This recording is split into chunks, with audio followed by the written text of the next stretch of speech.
Hola, bienvenidos a otro episodio de Cutic Podcast. Hoy nos encontramos con la doctora Karen. Doctora Karen, ¿cómo estás? Muy bien, muchas gracias. ¿Tú? Bien, muy bien, gracias. Hace mucho calor. Ya sé, 40 grados Monterrey. Sí, horrible. Hoy traemos un tema súper interesante, pero antes de adentrarnos quisiera que nos contaras un poquito sobre ti. Sí, muy bien. Bueno, yo estudié aquí en la ciudad de Monterrey la carrera de medicina en el Tecnológico Monterrey y después hice el primer año de medicina interna que es necesario para poder hacer dermatología en el Hospital Christus Muguerza Mm. y después me fui a Guadalajara ya a hacer la especialidad como tal. Fueron 3 años y ya después estuve un tiempo en Ciudad de México aprendiendo de láser y estética con una de mis mejores maestras. Y ya después me vine acá a Monterrey y actualmente estoy aquí en Cutic. Y pues bueno, hoy vamos a hablar de un tema súper interesante, como ya les dijeron, y pues nada más. Sí, justamente. Mil gracias por No de darnos nada. un poquito de contexto. Em, Mira, fíjate que he estado viendo, estaba en TikTok y me topé con un video que hablaba sobre la herpes zóster y la verdad me empecé como que a asustar un poquito porque todos los comentarios ya sabes, desinformando y dije, ¿sabes qué? Mejor preguntarle a un profesional y por eso agradezco bastante tener la oportunidad de poder aclarar todas estas dudas contigo. Entonces, ¿por qué no empezamos con qué es la herpes zóster? Ok. El herpes zóster es una infección viral que de hecho es la reactivación de un virus que muchos de nosotros tenemos, que es el virus de la varicela zóster. ¿Ok? Normalmente pues es muy común que los niños lleguen a tener, principalmente niños, pero también adolescentes y adultos, se lleguen a contagiar de varicela, tengan las manifestaciones y después de eso pues ya no pasa nada. Algunos de esos pacientes con el paso del tiempo pueden desarrollar esta reactivación del mismo virus y generar ahora sí un cuadro que se llama herpes zóster. Aquí siempre hay una confusión muy importante porque muchos pacientes de hecho piensan que este virus, o sea, bueno, este herpes zóster, esta reactivación, a veces puede ser de transmisión sexual o algo así, y de hecho eso es como la desinformación, y la realidad es que no. La familia de los virus del herpes es una familia súper grande con muchísimos integrantes, dentro de los cuales están, por ejemplo, el herpes labial, el herpes genital, que ese es el que principalmente consideramos de transmisión sexual, o el virus de la varicela, zóster, que es el que posteriormente se reactiva y genera el cuadro de herpes zóster. Ok, sí. Entonces vamos a desglosar un poco las preguntas como para ir entendiendo un poquito más sobre esto. Entonces, decías que no se puede contagiar. Sí, o sea, haz de cuenta, el virus de la varicela zóster, ese sí se puede contagiar. Es cuando pues una persona por vía respiratoria o por contacto de las lesiones de las ampollitas que aparecen en la piel de la varicela adquiere el virus. Después el virus, haz de cuenta que se queda guardado dentro de las raíces nerviosas en el cuerpo y cuando sean ciertas circunstancias que vamos a tocar un poquito más adelante, ese virus se puede reactivar. ¿Ok?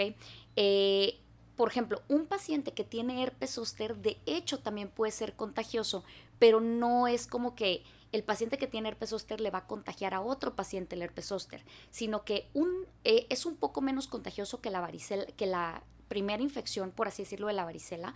Pero, por ejemplo, un paciente que tiene un cuadro de herpes zóster, si tiene contacto con una persona que no ha tenido o sea, no ha tenido varicela, no ha tenido contacto con este virus, también le puede contagiar el virus y esta persona puede llegar a tener una manifestación de varicela. Y esa misma persona, con el paso del tiempo, pudiera llegar a tener la reactivación de este virus que ya tiene y presentar un cuadro de herpes zóster. Que luego lo que dicen que si tienes varicela no te puedes volver a contagiar, pero luego se transforma en esto que es herpes zóster Se puede que se le llama, reactivar, o se sí. le reactiva. Ok, Sí, o sea, de hecho, por ejemplo, el virus de la varicela está guardado y cuando se reactiva, ahora genera el herpes zóster. ya. Me acuerdo que luego también dicen como si te da varicela no te puede volver a dar, pero es como nosotros almacenamos El la virus. varicela, por así Sí. decirlo. O sea, el virus. El cuerpo humano no tiene la capacidad de deshacerse del virus por completo. O sea, el virus se queda guardado en esto que se llaman las raíces nerviosas o los ganglios nerviosos, se queda ahí guardado y hay ciertas condiciones que hacen que ese virus pueda reactivarse. Por ejemplo, algunas de estas condiciones es inmunosupresión, o sea, que el paciente por alguna enfermedad, por ejemplo, diabetes mal controlada, VIH, algún cáncer o algo, este paciente tenga este estado de inmunosupresión, o sea, de que las defensas no estén funcionando adecuadamente, que precisamente la inmunidad celular no esté funcionando bien y entonces el virus se reactiva. Otras condiciones que generan inmunosupresiones, por ejemplo, algunos medicamentos, la edad, o sea, conforme vamos avanzando en la edad, el sistema inmune va presentando algo que se llama inmunosenescencia, que es súper importante y se refiere a que la capacidad de nosotros de defendernos contra muchas cosas va bajando conforme va avanzando la edad. Entonces, esto hace que la gente mayor pueda tener reactivaciones de este herpes zóster con mucha mayor frecuencia que la gente joven. Por eso es que el herpes zóster es más común, o sea, se puede presentar a cualquier edad, incluso hay niños que presentan herpes zóster, adolescentes que presentan herpes zóster, pero los adultos después de los 50, 60 años son los que mayor facilidad tienen de tener esta reactivación del virus y de hecho, también ahorita lo vamos a hablar más adelante, pero son los pacientes que presentan más complicaciones, que presentan cuadros mucho más intensos y que es lo que queremos prevenir. Ahorita que lo dices, también recuerdo otro comentario, casi esto se va a tratar de mitos que hay, ¿no? Sí. Pero recuerdo otro comentario que decía también como, ya ves que si a un adulto le da varicela, donde tal vez ese es herpes zóster y que es más grave, que nos comentabas, ¿no? Que... Sí, mira, antes se tenía la creencia, y de hecho los pediatras no me dejaron mentir, que decían, cuando un niño le da varicela hay que juntarlos a todos para que a todos les dé varicela. La realidad es que la tendencia actual es ya no permitir que esto suceda. O sea, no sabía ya eso, existe mira. una vacuna para la varicela. Existe una vacuna para la varicela que ya se aplica y también existe una vacuna para herpes zóster. Son vacunas diferentes. Entonces, sí, en muchos pacientes sucede que cuando la varicela da ya de mayor edad pueden presentar cuadros un poco más intensos, pero la idea ahorita es que son enfermedades prevenibles con la vacunación. Okay. ¿Cuáles son los síntomas? ¿Qué es lo primero que se presenta y cuándo sé que es momento ya de acudir con un especialista? Que luego a veces se nos hace muy fácil ver ronchitas y decir me pongo una pomada o así. ¿Qué recomiendas tú? Sí, bueno, con el cuadro de herpes zóster es un poquito más complejo porque en más de la mitad de los pacientes la manifestación inicial no es ni siquiera una lesión en la piel. O sea, la manifestación inicial es dolor, molestia, comezón, ardor en un área del cuerpo. Okay. Entonces esto es sumamente inespecífico. Por ejemplo, yo tengo el caso de mi suegra, que le mando saludos, que ella empezó con un dolor en el cuello, de uno de los lados del cuello, pensó que era una contractura muscular, o sea, era un dolor muy inespecífico, se puso una almohadilla caliente y después empezó con ardor. Entonces dijo, me quemé con la almohadilla. Entonces era un cuadro que empezó como con una sensación de contractura muscular, después un poco de ardor. En ese momento yo la vi, no tenía absolutamente nada en la piel. A los 2 días empezó con las lesiones. Entonces, el cuadro del herpes en la mayoría de los pacientes puede llegar a empezar con una sensación en la piel, que puede ser de muchos tipos, como ya les comenté. Y al cabo de 2 o 3 días pueden empezar a aparecer las lesiones. Ya cuando aparecen las lesiones, pues la mayoría de los dermatólogos las vemos y sabemos que ya es un herpes zóster porque son lesiones en la mayoría de los pacientes muy características. Son las ampollitas que son pues llenas de agüita, que se van juntando, que se ven así como con un fondo rojo, que poco a poco van cambiando, se van haciendo más opacas, se van haciendo costras, y bueno, son costras y lesiones muy aparatosas porque bueno, es un virus bastante, que genera bastante destrucción a nivel del tejido. Entonces, el cuadro empieza en la mayoría de los pacientes con la sensación y ya después aparecen las lesiones. Hay pacientes que tanto las lesiones como la molestia aparecen al mismo tiempo. Hay escasos pacientes en donde no presentan mucha molestia, o sea, solo aparecen las lesiones. Esto no es lo más común es que sea un cuadro muy molesto, muy doloroso, algunas veces incapacitante, que el paciente no puede ni siquiera ponerse la ropa, porque incluso el tacto de la ropa, por ejemplo, tenemos un paciente que decía que el aire, el agua, le dolía increíblemente cuando tocaba las lesiones. Entonces, pues más o menos es así como se manifiesta. Momento de ir con el dermatólogo es, eh, lo ideal sería el paciente empieza con la molestia y va con el dermatólogo, pero como a veces el cuadro es tan inespecífico, el paciente a veces no sabe qué tiene o no sabe que es algo de la piel porque piensa que es una contractura, piensa que es alguna otra cosa, pero lo ideal es entre antes mejor. ¿Por qué? El tratamiento eficaz con antivirales, porque damos antivirales, ya hay muchos que podemos utilizar, se tiene que dar en las primeras 72 horas del inicio de los síntomas. Entonces, entre antes el paciente vaya con el médico, pues es antes que el paciente puede iniciar con su tratamiento y que puede tener menos posibilidades de complicaciones, porque esto es una condición que se puede complicar fácilmente, y por eso es que entre antes demos el tratamiento mejor. Entonces, en cuanto el paciente pueda acudir, mejor. Si acude después de estas 72 horas, ¿qué pasa? Hay algunos pacientes en donde está justificado iniciar tratamiento con varios medicamentos, ya depende de cada caso, aunque ya tengan más de ese tiempo de haber iniciado con los síntomas. Esto ya depende de condiciones muy particulares de cada paciente, eh, pero bueno, puede empezarse a complicar. Una de las principales complicaciones, las complicaciones dependen de cada área en donde se esté presentando el herpes zóster. Por ejemplo, en el caso del herpes zóster oftálmico, que es hasta el 15% de las reactivaciones se presentan en la rama oftálmica del nervio facial, eh, haz de cuenta que incluso la complicación puede ser ceguera, ¿ok? Tan grave como la ceguera o inflamaciones muy importantes del nervio óptico. Hay otro, o sea, por ejemplo, si se da en otras áreas del cuerpo, hay otro tipo de complicaciones que se pueden presentar, pero una de las más comunes es la neuralgia posherpética. ¿Qué quiere decir esto? O sea, el paciente tiene el cuadro de las lesiones, o sea, yo estoy viendo las ampollas en la piel, las pequeñas vesículas y ampollas, y en ese momento obviamente el paciente va a tener dolor, molestia y todo. Esas lesiones en la piel normalmente tardan más o menos unos 15 días en resolverse, o sea, en quitarse, dejando a veces cicatrices o manchas, porque como les comentaba, es una inflamación muy intensa de los tejidos.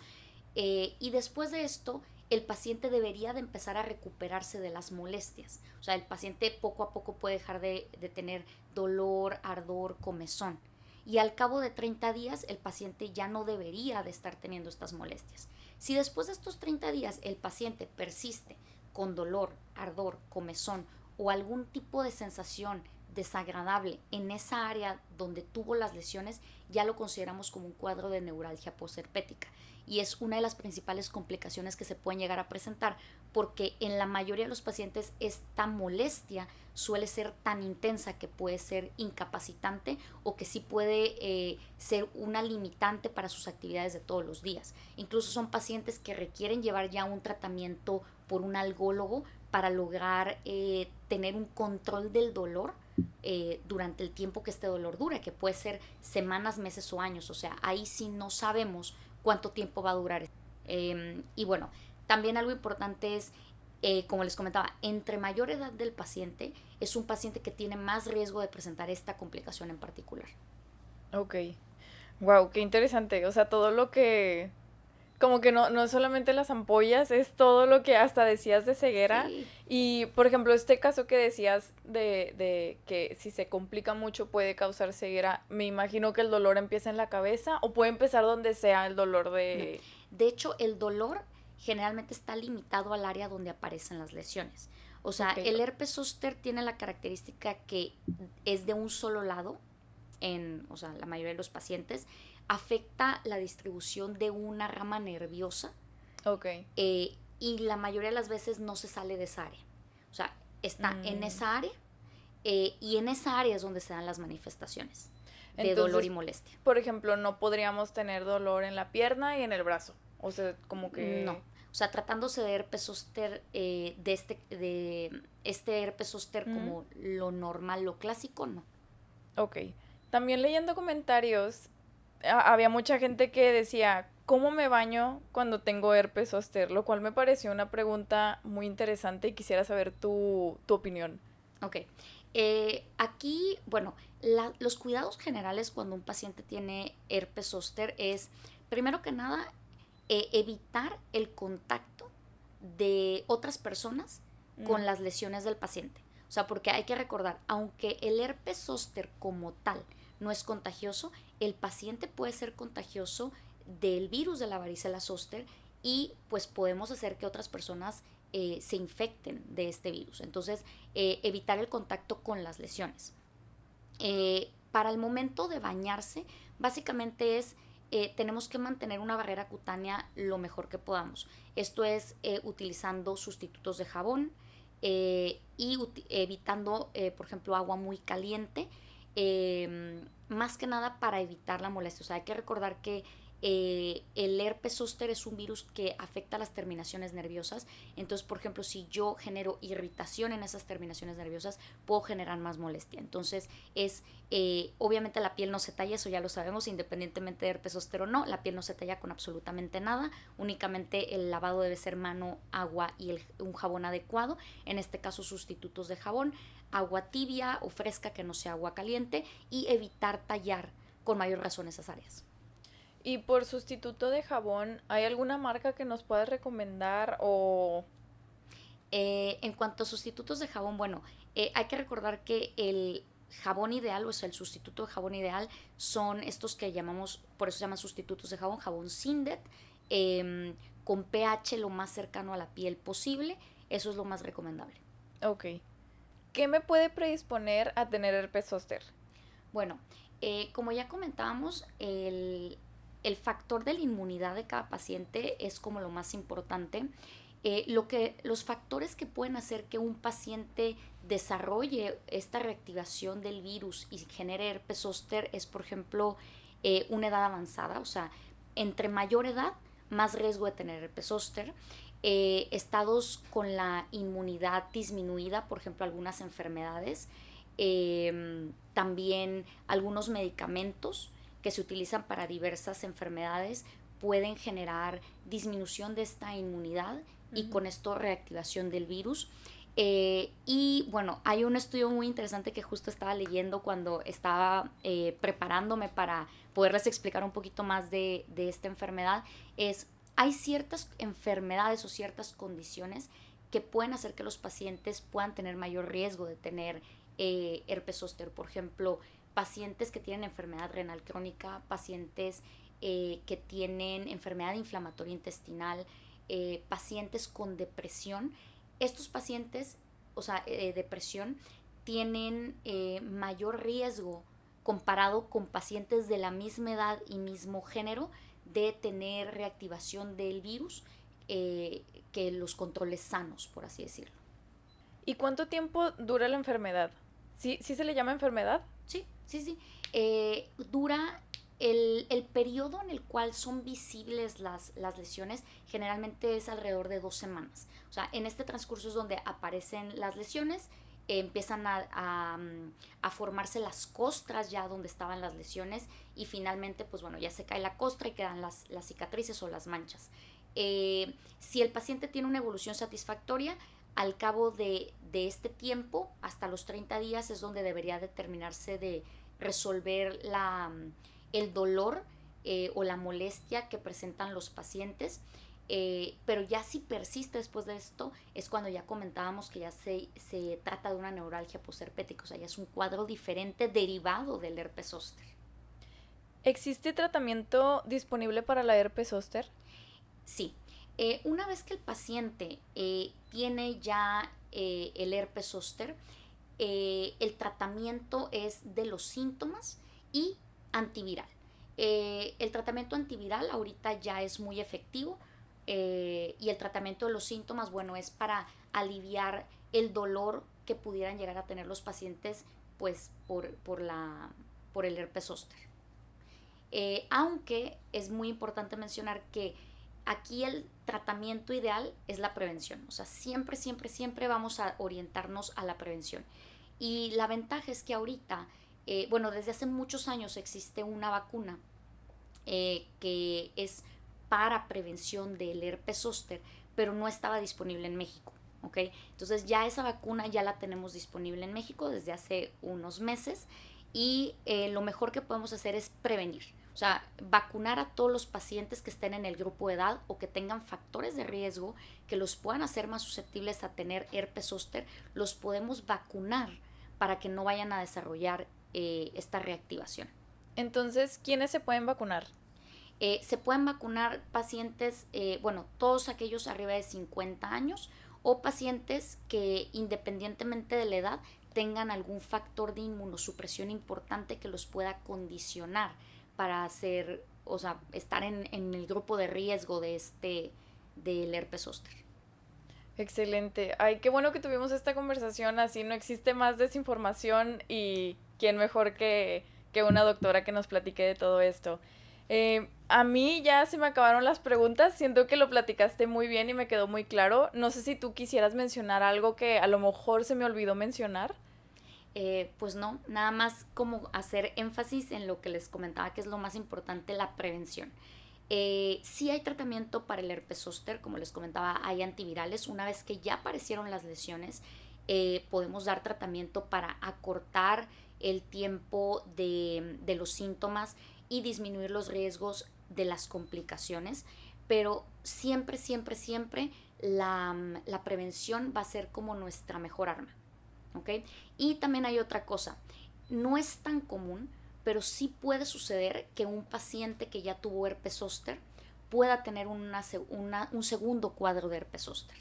Entonces también hay que tenerlo en cuenta, incluso pacientes que ya han tenido herpes zóster son candidatos a recibir la vacuna para evitar una reactivación. La vacuna, al ser una vacuna que no es de virus vivos, que son de fragmentos de un virus, que es una vacuna nueva recombinante, es una vacuna que prácticamente puede recibirla cualquier paciente. Los únicos que no la pueden recibir son aquellos pacientes que ya sabemos que tienen alguna alergia importante a los componentes de la vacuna. De ahí en fuera cualquier paciente la pudiera recibir. Y además es una vacuna que me va a ofrecer una protección por más de 20 años. O sea, una vez que yo recibo la vacuna, yo tengo esta inmunidad aumentada en más de 20 años.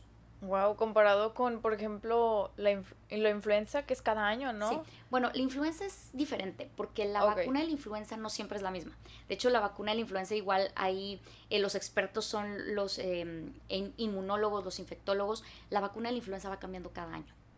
La vacuna de la influenza no es la misma la que te pusieron el año pasado que la que te van a poner este año. Ahí sí se maneja un poquito diferente. No son equiparables estas dos vacunas, pero sí la del herpes zóster, esta sí nos ofrece inmunidad o nos ofrece esta inmunidad durante mucho tiempo. Ok, wow, excelente. ¿Y aquí en Cutic se puede vacunar?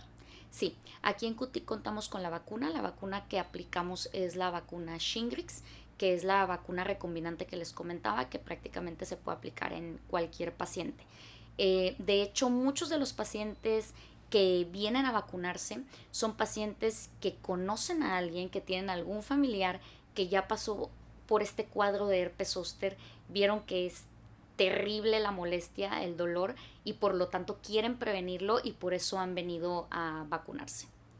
Ok, excelente.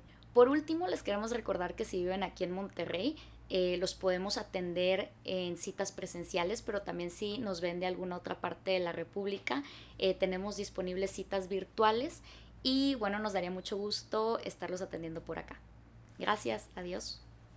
Muchísimas gracias, doctora Karen. Esta información realmente yo creo que nos va a servir a todos. Yo sé que a mí me sirvió bastante. Entonces, pues también muchas gracias a ustedes por acompañarnos el día de hoy. Recuerden que Cutic tiene Facebook, Instagram y ahora YouTube. No sé si se me está olvidando alguna red social. TikTok también tiene.